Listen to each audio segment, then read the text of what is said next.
Chapter number 6 thermodynamic. दोस्तों, thermodynamic का मतलब क्या होता है, पहला क्वेश्चन है। तो study of change in energy, उसको क्या बोला जाता है? थर्मोडायनेमिक। या तो study of different energy, that is called thermodynamic. Different energy मतलब आज आपको पता है kinetic energy and potential energy. Internal energy अगर कोई पूछेगा तो आप क्या बताओगे? Kinetic energy plus potential energy का summation, that is called internal energy. ये तो दो एनर्जी हो गई दोस्तों।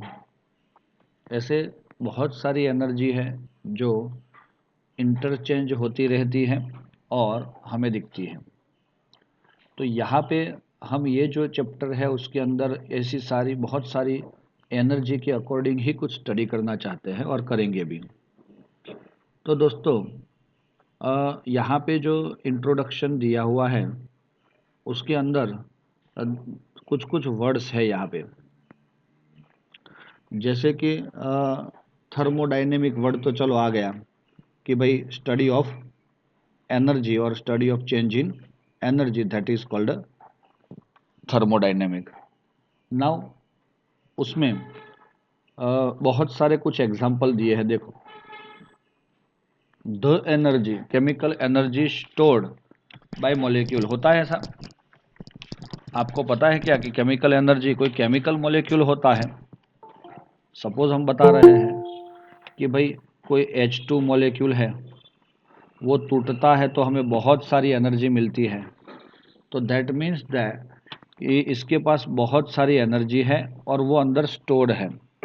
अगर वो मॉलिक्यूल को आप तोड़ेंगे तो आपको बहुत सारी एनर्जी मिलती है और हाइड्रोजन बॉम्ब बन जाता है।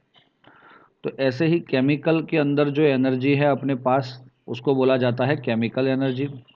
हाँ, release as heat during the chemical reaction. जब वो केमिकल रिएक्शन करता है तब वो टूटता है बॉन्ड, और बॉन्ड टूटेगा तो उसकी एनर्जी क्या होगी? Release.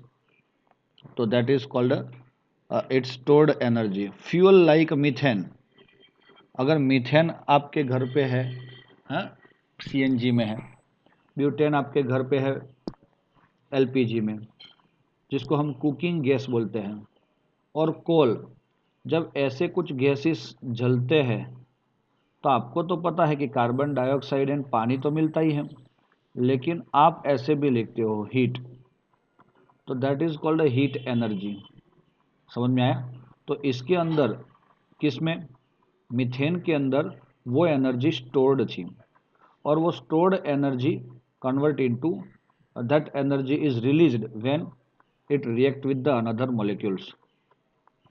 Now another word, mechanical work आया एक। देखो, chemical energy also use to do mechanical work. अच्छा, होता है। जैसे कि हम बता रहे हैं कि आपने गाड़ी में पेट्रोल या केरोसिन डाल दिया, डीजल डाल दिया, तो उस टाइम वो बर्न होने से जो इंजन है कार का, गाड़ी का, उसको क्या मिलता है? एनर्जी मिलती है।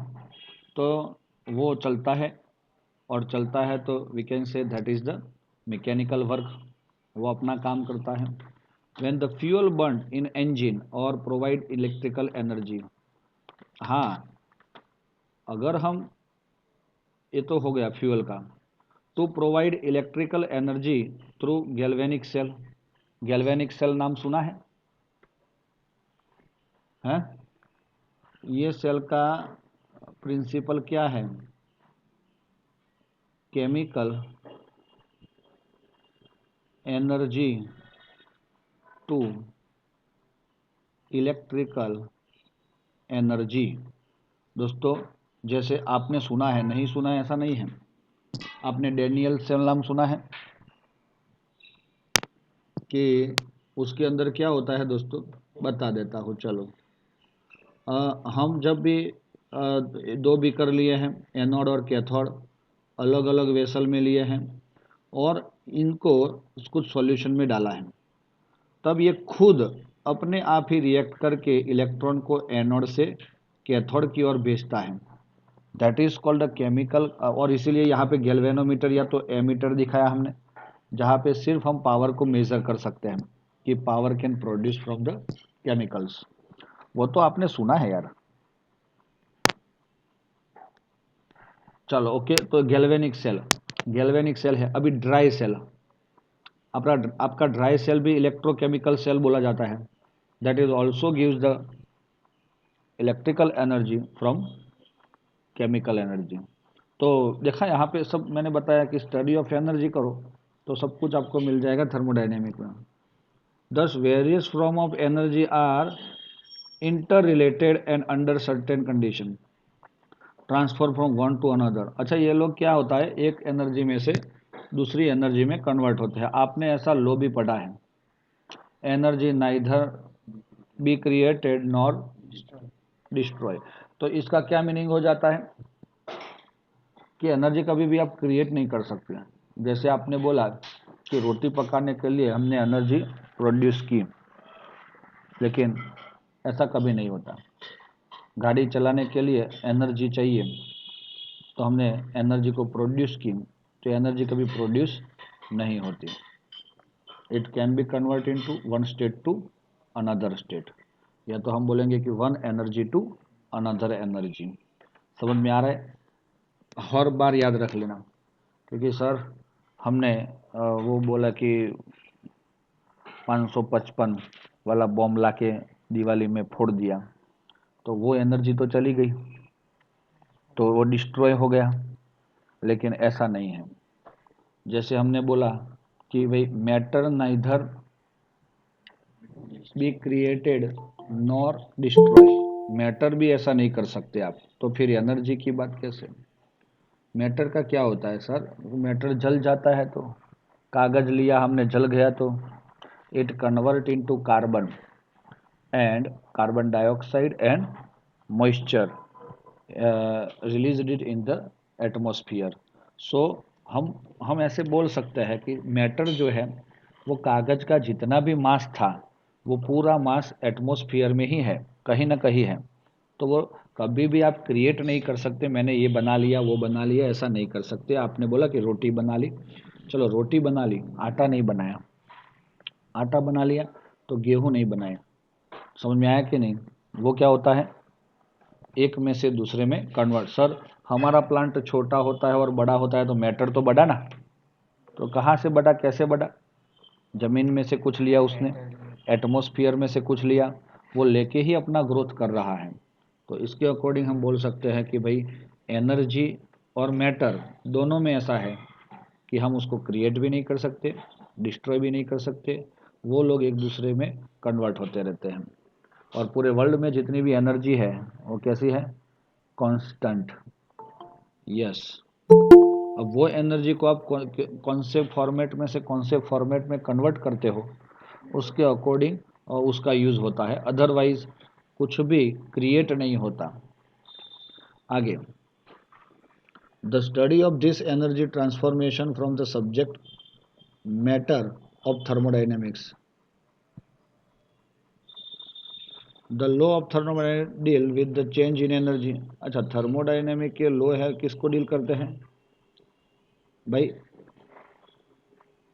Deal with change in energy of microscopic system. ये मैक्रोस्कोपिक सिस्टम क्या होता है? यस, बड़ा molecule, big molecule, that is called macro. अगर यहाँ पे माइक्रो यूज हुआ होता तो छोटे छोटे पार्टिकल के लिए बात होती।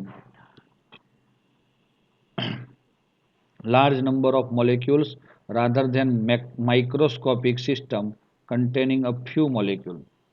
तो ऐसी भी बात है इसमें कि भाई माइक्रोस्कोपिक सिस्टम के अंदर जो मॉलिक्यूल होते हैं उनके पास एनर्जी बहुत कम होती है, लेकिन मैक्रो मॉलिक्यूल के अंदर एनर्जी कैसी होती है, ज़्यादा, क्योंकि energy is depend on the mass of the substance. Thermodynamic is not a concentrate, not concerned about the how and at what rate this energy transformation are carried out. दोस्तों thermodynamic को ये नहीं पता कि भाई, समझ में आया, अंडरलाइन कर लो भाई, ये क्या है, that is the limitation of thermodynamic, कि भाई उसको ये नहीं पता कि भाई एनर्जी जो है वो एक एनर्जी में से, आपने बताया कि चलो आपकी heat energy convert into mechanical energy, but हम बता रहे हैं कि ये कितने रेट से होगी, वो थर्मोडायनेमिक नहीं बता। रेट मतलब कहता है speed, but is based on the initial and final states of system undergoes the change. समझ में आया, वो किस पे डिपेंड है, स्टार्टिंग एंड एंडिंग पोजीशन पे ही डिपेंडेड है दोस्तों।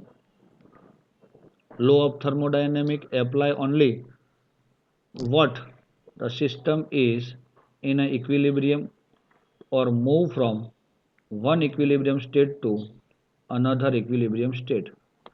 भाई थर्मोडायनेमिक जो के लो होंगे, हम पढ़ेंगे फ्यूचर में, वो किसके लिए है जनरली, तो इक्विलिब्रियम स्टेट के लिए। ये वर्ड नया है आपके लिए। What is the meaning of equilibrium?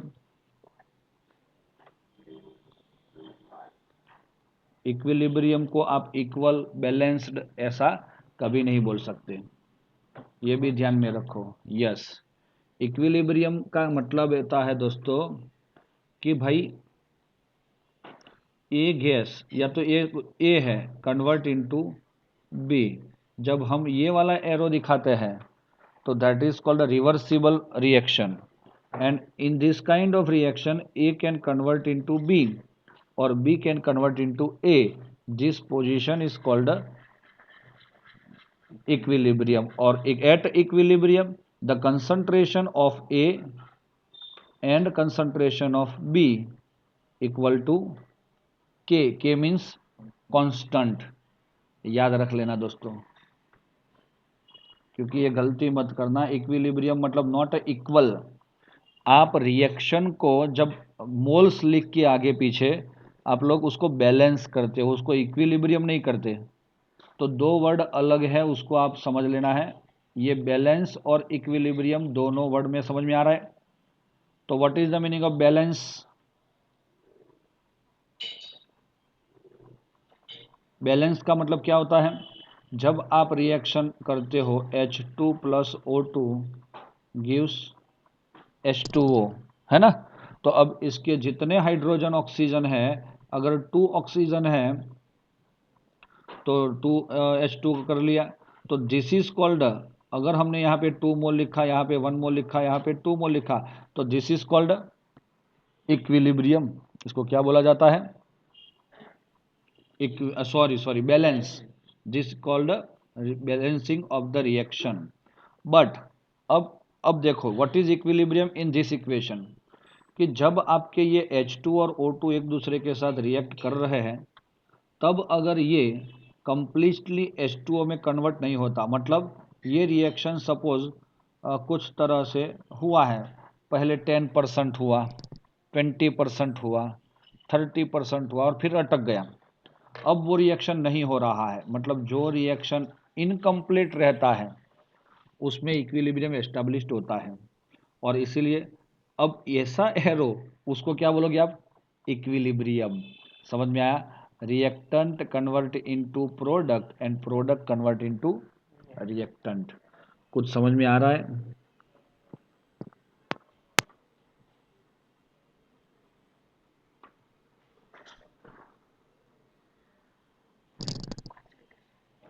Okay.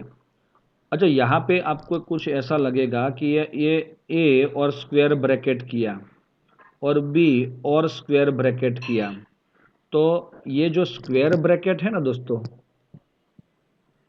This bracket is called concentration bracket, याद रख लेना। अब मैं इसको क्या बोल सकता हूं, concentration of A and concentration of B, ऐसा बोल सकता हूं मैं। आगे, macroscopic particle like pressure and temperature do not change with time for the system of equilibrium state. In this unit, we would like to answer some of the question of the through the thermodynamic like was. How do we determine the energy change? हम energy change कैसे determine करेंगे? चलो दोस्तों, energy change समझ में आया कुछ आपको? One energy convert into another energy. Involved in the chemical reaction or process, or what will be occur? Will it occur or not? वो हो पाएगा कि नहीं होगा, इसका हम स्टडी करना चाहते हैं यहाँ पे। और दूसरी बात, what drive a chemical reaction process. Chemical reaction जो प्रोसेस है वो कौन ड्राइव करता है? What is the meaning of drive? कौन चलाता है, कैसे होती है? और दूसरा, to what extent do the chemical reaction proceed, और वो होने के लिए कितने प्रपोर्शन में होगी, वो भी हम जानना चाहते हैं ये चैप्टर के अंदर दोस्तों। तो मेरे ख्याल से आपको यहाँ तक की ये बात जो है वो समझ में आ गई होगी, आ गई है ना? Very good.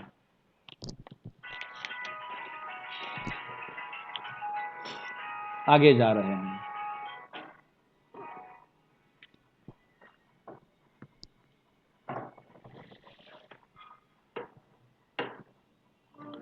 Thermodynamic terms. अच्छा दोस्तों, ये थर्मोडायनेमिक टर्म क्या होती है? If you want to study this chapter thermodynamic, then you must understand some terms like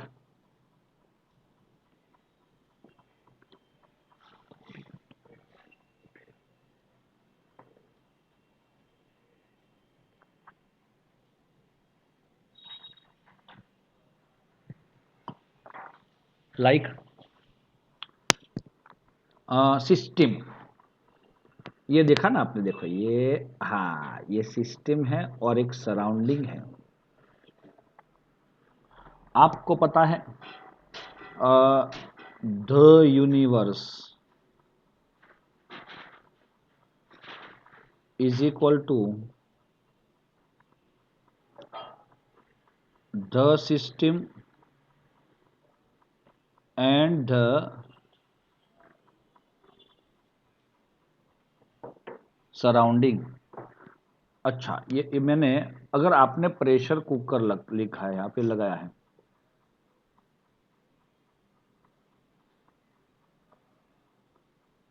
चलो ये प्रेशर कुकर के अंदर कुछ मटेरियल भर के आप उसके ऊपर प्रोसेस कर रहे हो, यस और नॉट? तो जो अंदर मटेरियल है ना, उसको बोला जाता है सिस्टम। क्या बोला जाता है? सिस्टम। और ये बाहर की जो बाकी की दुनिया है वो क्या है? सराउंडिंग। और ये प्रेशर कुकर जो है उसको क्या बोलते हैं? बॉर्डर लाइन, कि which separates system and surrounding. अगर आपने एक सॉसर में,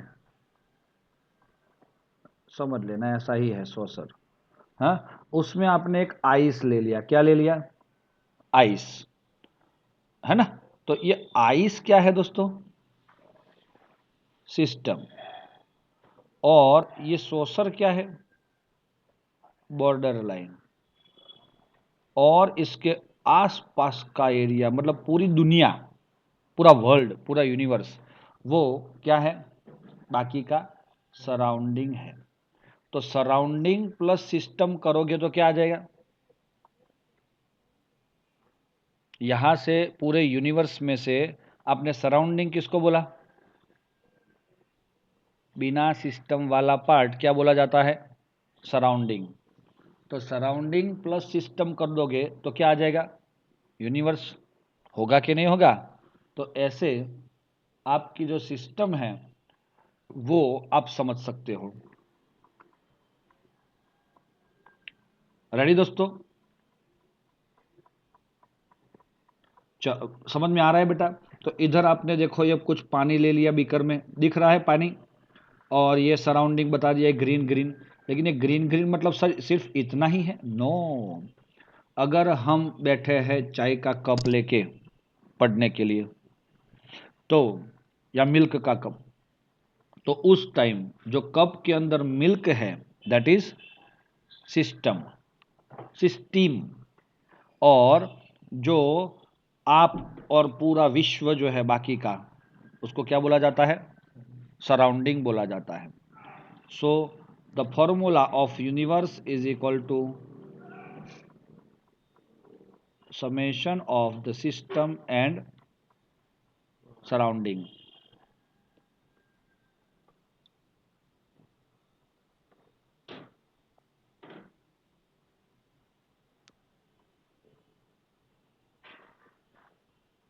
बॉर्डर लाइन या तो बाउंड्री सरफेस भी बोल सकते हैं, बाउंड्री लाइन।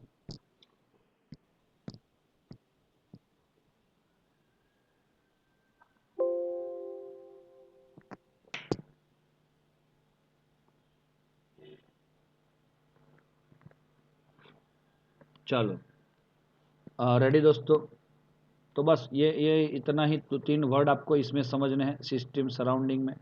आगे जा रहे हैं, टाइप ऑफ सिस्टम। देखो यहां पे मैं बता रहा हूं टाइप ऑफ सिस्टम। दोस्तों there are 3 type of system you can observe.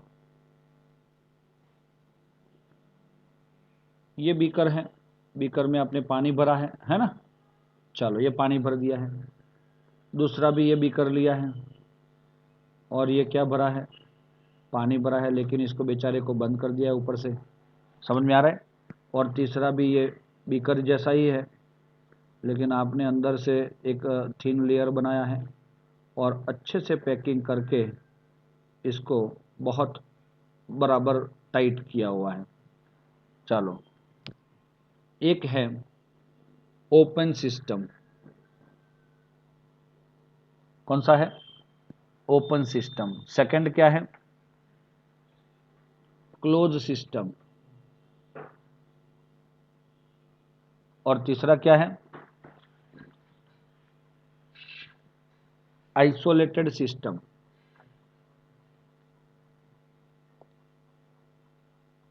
दोस्तों अब यहां पे ये type of system based on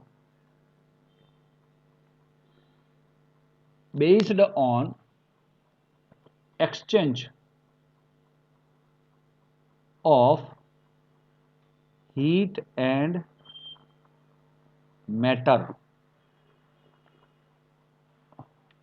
चाय का कप लेके बैठे हो अभी? हाँ बैठे हो, आपके सामने चाय का कप पड़ा है। वो ये 3 में से कोई एक सिस्टम है, कौन सी है? Open system. वेरी गुड, बहुत सारे बच्चों ने अपने मन में आंसर दे दिया, लेकिन मुझे सुनाई दिया कि that is the open system. अब ओपन सिस्टम में क्या होता है? एक्सचेंज क्या होता है? हीट होती है। देखो एक्सचेंज किसके साथ करता है? ये क्या है इसके अगल बगल में? सराउंडिंग है ना? ऐसा मान लेते हैं कि दिस इज द सराउंडिंग। अब ये जो है अंदर से हीट बाहर जाती है ना? जाती है, खुली है प्रणाली, या तो हम बोलते हैं उसको सिस्टम। तो उसमें से आपको पता है कि ऐसे ऐसे सर सिस्टम बाहर जाती है सिस्टम बाहर जाती है, इससे हमें हीट से कोई लेना देना नहीं है। लेकिन हीट मतलब ये धीरे धीरे वो चाय जो है वो क्या होती है? ठंडी होती है। तो that is called open system. Heat exchange होती है। अब दूसरी चीज, क्या मैटर एक्सचेंज होता है? चाय धीरे धीरे कम हो जाती है बिना पिए। दोस्तों तो ओपन सिस्टम में क्या एक्सचेंज होता है? Heat can exchange, but matter also can exchange. चाय भी कम होती है, माइक्रो लेवल पे अगर आप सोचोगे तो जो वेपर बन गई, वेपर बन के उड़ गई ना, वो क्या था? हीट थी। जो वेपर गई यहां से वो क्या था दोस्तों? यस, चाय में से पानी निकल रहा है वो, तो वो पानी कम हो रहा है, लेकिन मतलब कि ओपन है तो क्या चला जाएगा? मैटर चला जाएगा। तो heat and matter can exchange in a open system. Ready? Ready, ready. अब कौन आया? Close system. अब वही चाय को आप ऊपर ढक्कन ढक दो तो ठंडी होगी। अगर हमने ऊपर ढक्कन ढक दिया तो चाय ठंडी होगी।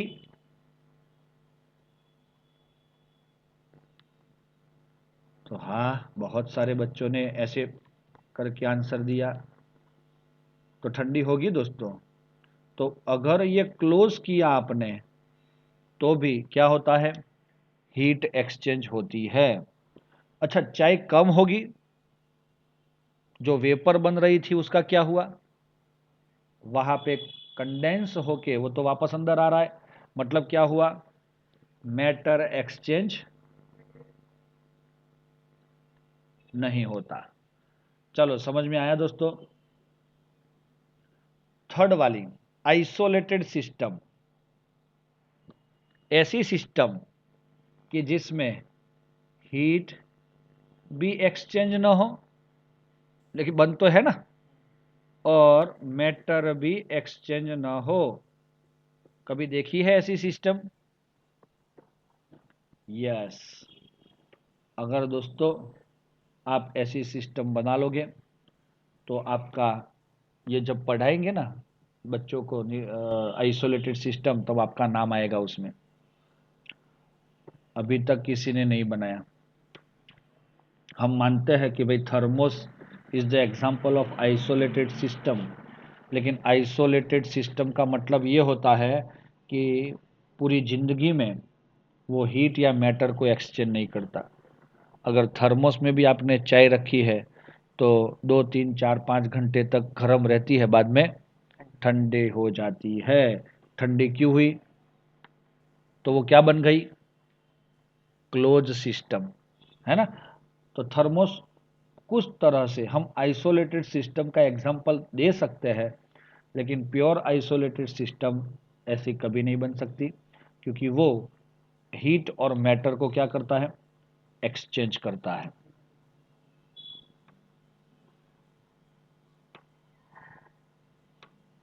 किसी के पास एग्जाम्पल? तो उनका नाम हम लिख देते हैं बुक में।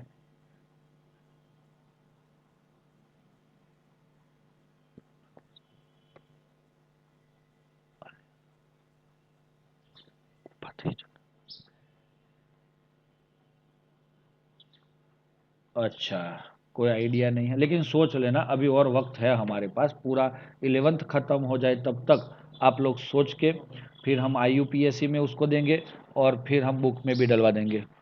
हाँ,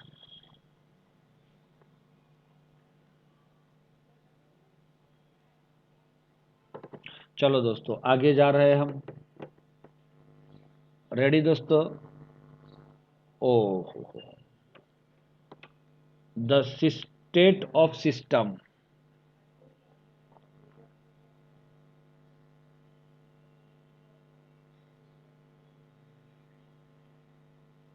दोस्तों, सिस्टम के स्टेट्स क्या होते हैं तो मैं बताता हूँ। सपोज हमने एक सिस्टम ली है, यहाँ पे एक बीकर के अंदर, है ना, ये पिस्टन लगा दिया है।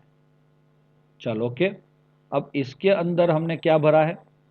गैस। ये सिस्टम हो गई, हो गई। अब इसके स्टेट्स क्या हो सकते हैं? तो सर ये गैस है, that is it's state. But हम बताएंगे दोस्तों आपको कि भाई कुछ तरह से उसके वेरिएबल्स हमें समझने हैं। तो इसका प्रेशर क्या होगा? P। वॉल्यूम क्या होगा? V। और टेम्परेचर क्या होगा? T। और नंबर नंबर ऑफ मोल कितने होंगे? N। वो गैस के एक कंडीशन में उसको बोला जाता है स्टेट 1 के अंदर ये सब लोग 1 1 1 और 1 है। अगर इसमें से किसी एक को चेंज करेंगे, अगर प्रेशर चेंज करेंगे, तो आपको पता है हमारा स्टेट क्या आ जाता है, 2 बन जाता है। यस और नॉट? कंडीशन तो वही है, ये सिस्टम मैंने बदली नहीं है, जो है वही है, लेकिन उसमें प्रेशर बदल गया तो अंदर के मॉलिक्यूल का टेम्परेचर भी बदल सकता है, वॉल्यूम भी बदल सकता है। मोल्स में ज़्यादा फर्क नहीं आएगा, लेकिन फिर भी हम बता सकते हैं कि अगर हमने स्टेट 2, ये स्टेट का मतलब क्या होगा, एक तरह से कंडीशन 1 एंड कंडीशन 2, तो उस टाइम वो हमें एक कंडीशन में से दूसरे कंडीशन में कैसे वर्क करता है वो समझना होगा।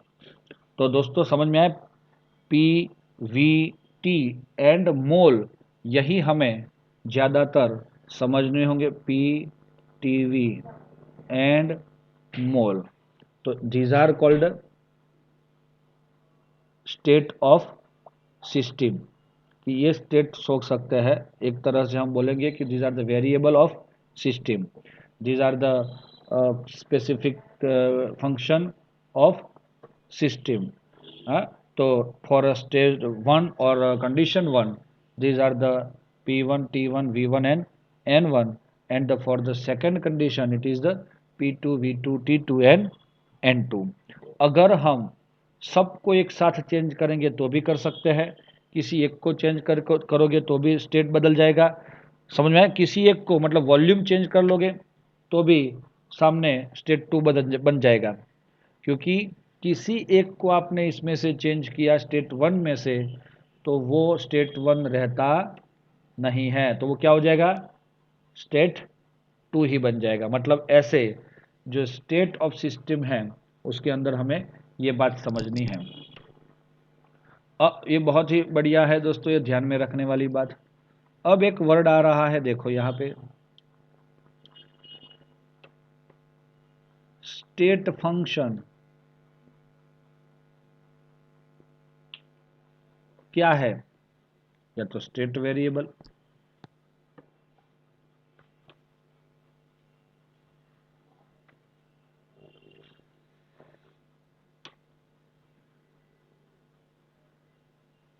दोस्तों ये स्टेट फंक्शन वाली मैं बात बताता हूं कि अगर you are the system, you are the system, अगर आप अपने घर से कहाँ जाना चाहते हो, स्कूल में, है ना, तो स्कूल में जाना चाहते हो, तो एक है आपके घर से सीधा रास्ता, समझ में आया, और एक है ऐसा मुड़ के ऐसा ऐसा जाने वाला रास्ता, ये दूसरा रास्ता है, एक तीसरा रास्ता ऐसे जा रहा है। दोस्तों समझ में आ रहा है? तो these are the path, these are the path to go to school from your home। अब दोस्तों आप यहाँ पे जा रहे हो स्कूल पे, हैं? तो आप जो हो, आपकी जो पोजीशन है, जैसे कि पहले होम पे थी, अब आप यहाँ से सीधे जा रहे हो, स्कूल पे जाके पढ़ने बैठ जाते हो, या ऐसे दूसरे रास्ते से जा रहे हो, है ना, तो यहाँ पे पढ़ने बैठ जाते हो, यहाँ पे जा रहे हो और बैठ जाते हो। तो दोस्तों ये क्या हो रहा है यहाँ पे, कि आप कुछ भी करके घर से कहाँ पे जा रहे हो, स्कूल पे जा रहे हो। अब आपका जो टीचर है कि नहीं, वो टीचर को इससे कोई लेना देना नहीं है कि भाई आप कौन से रास्ते से आए हो, उनको ये लेना देना है कि आप उधर बैठे हो कि नहीं, है ना, और इनिशियली घर से आए हो और स्कूल में बैठे हो, बस इतनी चीज से लेना देना है। तो this teacher is called state function.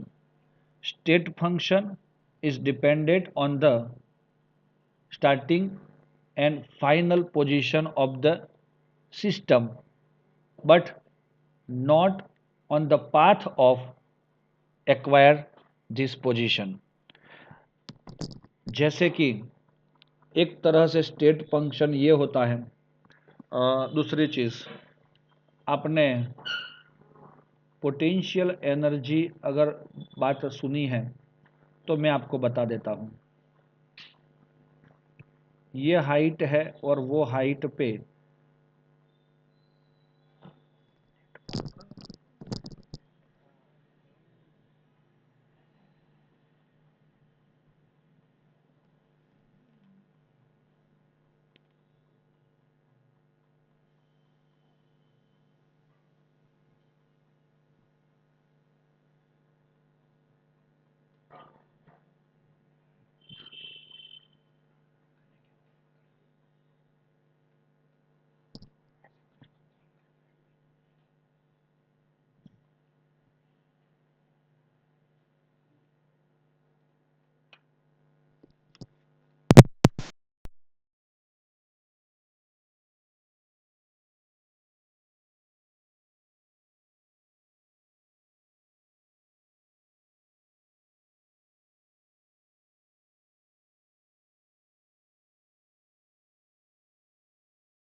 चल।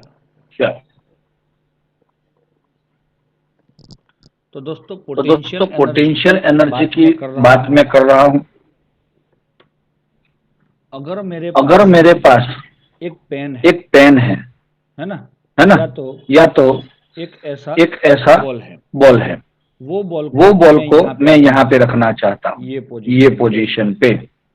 समझ में आ रहा है? आ रहा है कि नहीं आ रहा है? सो अगर मैं ये बॉल को यहाँ पे सीधा रख देता हूँ तो उसकी पोटेंशियल एनर्जी क्या होगी? दोस्तों क्या होगी? आपको पता है इसका फॉर्मूला? mgh। ओके। अब हम क्या कर रहे हैं? ये बॉल को हम किसी बच्चे को दे रहे हैं। वो बच्चा इसको लेके सीढ़ी पर चढ़ रहा है और सीढ़ी पर चढ़ के इसको यहाँ पे रख रहा है। समझ में आया? मैंने पहले सीधा रख दिया था, ये पाथ 1 और ये पाथ 2। अब जो ये बॉल है, इसका पोटेंशियल एनर्जी दोस्तों,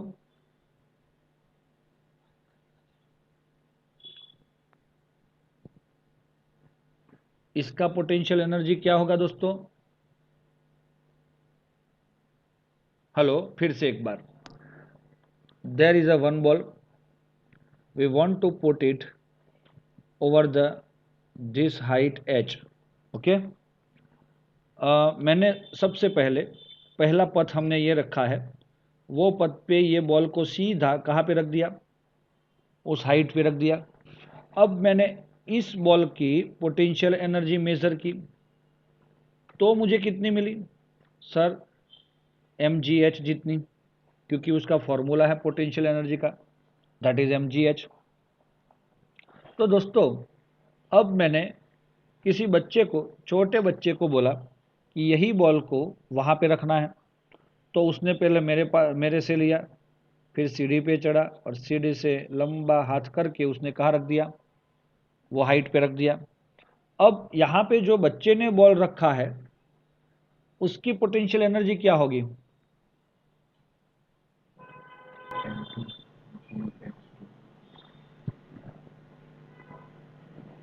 वो चेंज होगी, सेम होगी, क्या होगी बताओ आप? उसकी एनर्जी क्या होगी? Potential energy. जब वो बॉल आया है उस टाइम उसकी पोटेंशियल एनर्जी क्या होगी? मैं आपको तीन ऑप्शन देता हूं। जो पहले थी उससे बढ़ेगी, जो पहले थी उससे कम होगी, जो पहले थी उसके जितनी होगी।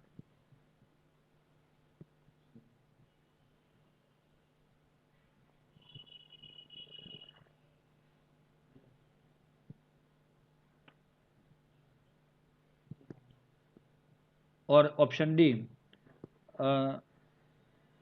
तीनों में से एक भी नहीं। और बच्चों ने आंसर भी दिया है कि सेम होगी, लेकिन you all are absolutely right, क्योंकि no Pranjal, it's not increase, क्योंकि mgh वो अगर आप समझ लो तो ही आपको आंसर मिल जाएगा। What is m? Mass of the object. अगर कोई बच्चा ये बॉल लेके वहाँ पे रख रहा है और मैं यहाँ से सीधा ये बॉल लेके यहाँ पे रख रहा हूँ, तो क्या मास चेंज हो जाएगा? नहीं भाई, मास तो उतना ही रहेगा।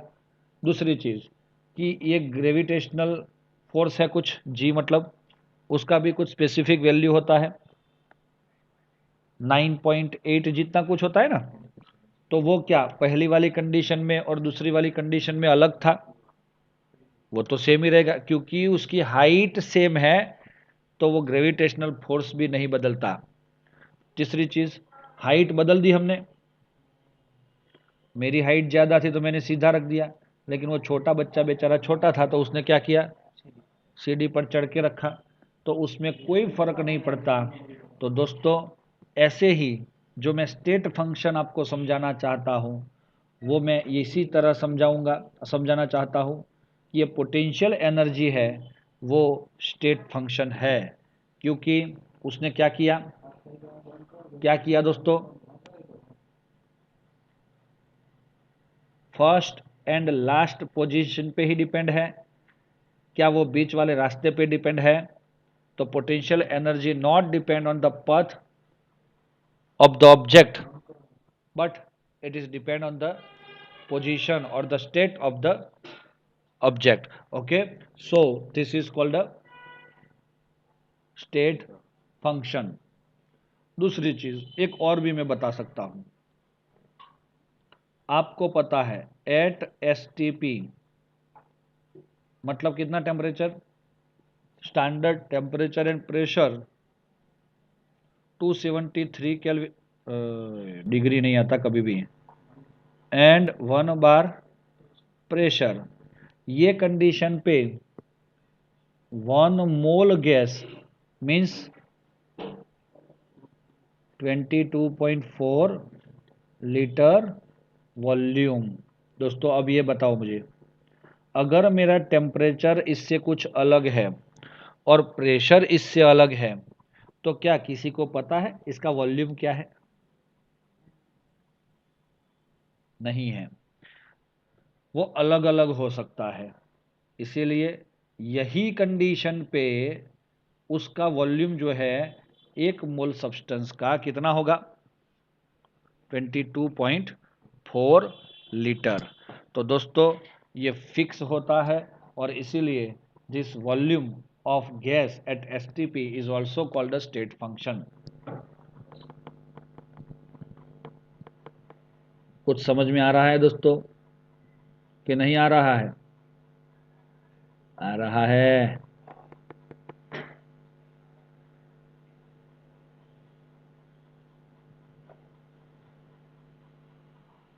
यस यस यस, एक बार फिर फटाफट पढ़ लेते हैं। The system must be described in order to make any useful calculation of specified quantity. Each of the properties such as its pressure P, volume V and temperature T, as well as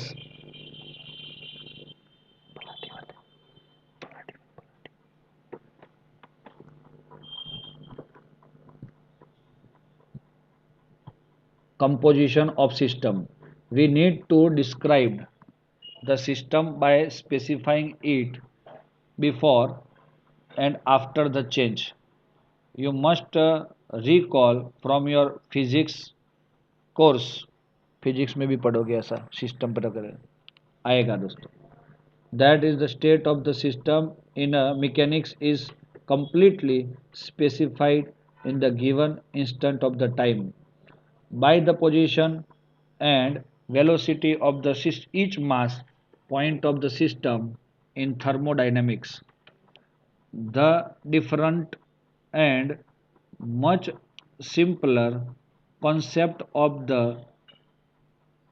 state of system is introduced, so it does not need detailed knowledge of the motion of each particle because deal with the average measurable property of the system. We specified the state, it is called a state function or state variable. Clear है ये। और ऐसे ही thermodynamic system describe the measurable macroscopic property, बड़ी बड़ी properties जो होती है वो। We can describe the state of gas by quoting the its pressure, volume, temperature and amount of gas. n variable like ptv are called a state variable. ptv को क्या बोलते हो आप लोग? State variable. स्टेट बदल जाएगा, मतलब एक किसी एक को आप चेंज करोगे तो दूसरा चेंज हो जाता है, मोल में ज़्यादा इफेक्ट नहीं होता। Depend on system does not how, ये देखो, because their value depend only on the state of the system and not how it's reached, वो कैसे गेन किया उस पर डिपेंड नहीं है। जैसे हमने यहाँ पे प्रेशर दे के इसका वॉल्यूम प्रेशर चेंज कर लिया, किया कि नहीं, तो at that time pressure is depend on the position of that state but not the path of the how it reached. In order to completely define the state of the system, it is not necessary to define all the property of the system, as only the certain number of particles can be varied independently. This number depends on the nature of the system. Once the minimum number of macroscopic property are fixed, other automatically have the definite value. Such surrounding can be never be completed specified. Fortunately, it is not necessary to do so. Clear है दोस्तों? तो यहाँ तक हम रखते हैं अभी, है ना। इंटरनल एनर्जी भी वही चीज़ है जो हमने थोड़ा बहुत बोला है, वो नेक्स्ट वीडियो के अंदर हम इंटरनल एनर्जी के बारे में भी पढ़ेंगे। Ready? Internal energy as a state function, ऐसा है ना थियरी। तो ये हमने पोटेंशियल एनर्जी का एग्जांपल लिया, कहीं पे दिख तो रहा नहीं सर, लेकिन ये आप लोग याद रखना दोस्तों, ये क्योंकि ये इजी था, आप अच्छे से समझ सको, इसीलिए मैंने पोटेंशियल एनर्जी का दिया। बाकी आपको इंटरनल एनर्जी भी नहीं दिखती है, समझ में आया, इसीलिए पोटेंशियल एनर्जी से ही थोड़ा बहुत आपको अच्छे से समझ में आए, इसीलिए वही एग्जांपल आपको दिया है दोस्तों। क्लियर है? तो हम यहाँ पे ही रखते हैं।